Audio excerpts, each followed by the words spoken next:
In the wake of last summer's deadly metro crash here in Washington, D.C., the NTSB is calling for more federal regulation of Metro, including changing the design of the car so that it's easier to evacuate out the windows.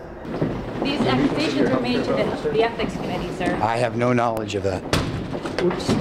What are you going to tell your constituents about this? I just did. Wicomico Sheriff's deputies have just begun the latest update on the search for young Sarah Foxwell. She was last seen 9:30 on Tuesday night when she went to bed, and ever since, about 300 volunteers and law enforcement have been searching for her through the day and through the night, hoping to find her alive. These programs are not only political for the nation, they are deeply personal for D.C. residents, and this bill puts the district in the driver's seat to make decisions for its people.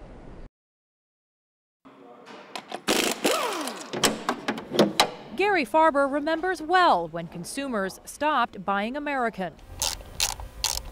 In the mid-90s, that's when we started seeing more foreign cars come into the shop.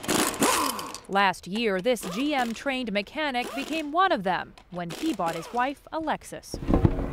And it just got to the point where the little nitpicky stuff just starts breaking, and we finally bought a Japanese car.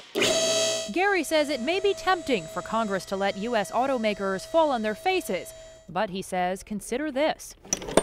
I talk to GM every day for parts. I talk to Ford every day for parts. A total of 20 to 25 parts suppliers every day, and he's just one mechanic. Suppliers and dealership employees want Congress to know their jobs are on the line, too. They took out this 3/4-page ad in the Washington Post today. The number, 6 million jobs. And they're good jobs. These mechanics at Dark Cars Chrysler Jeep Dodge can earn close to 6 figures on commission and receive good benefits. If they don't get the money, we won't get the money.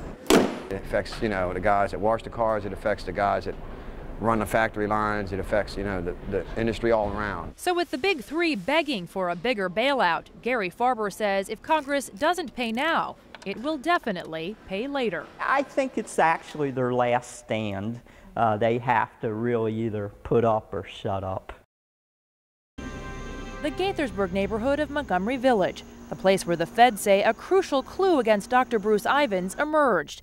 You see, before he lived in Frederick, he lived right here at number 10189. I didn't know he lived here then. I had no idea. Never met him.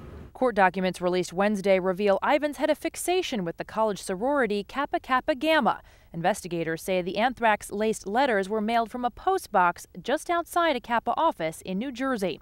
But Fox 5 tracked down one more connection. This Montgomery County Police report reveals that back in 1982, a home in Ivins' neighborhood was vandalized. The symbols for Kappa Kappa Gamma, a college sorority, scrawled in red spray paint across the fence, across the sidewalk, and a car parked in the parking lot. According to property records, at the same time those Kappa Kappa Gamma vandalisms occurred here, Dr. Bruce Ivins lived right over there in that building. And what's more, he and the victim both went to the University of North Carolina at the same time. Ivins was never named a suspect and never charged in this vandalism case. In fact, it remained unsolved. But in court papers, federal investigators called that police report a significant connection to the mindset of the man accused, a connection which they say ultimately strengthened their case against Ivins. With 7 salads on his menu and more served as a side, Chef Tony Marchanti has gusto for greens. So it's definitely a big component of our menu. But he remembers well the E. coli spinach scare of 2006, when tainted lettuce killed 3 people and sickened 200, proving to be quite a problem in produce. It's getting tossed with something and consumed right away, so there's really a lot of chance that if something was wrong in that product, there's not many points of intervention to really know. Which is why, beginning Friday, the FDA will allow iceberg and spinach lettuces to be irradiated, using radiation to kill E. coli and other bacteria. I just want to make sure that it's a safe process and that, we're not creating a bigger problem by trying to solve a smaller one. Critics say it not only zaps germs, but odors, textures, and taste. The FDA says the technique has improved. The amount of radiation we're talking about is much less than we already radiate meat with. I think the big problem here is that with produce, you can't cook it away.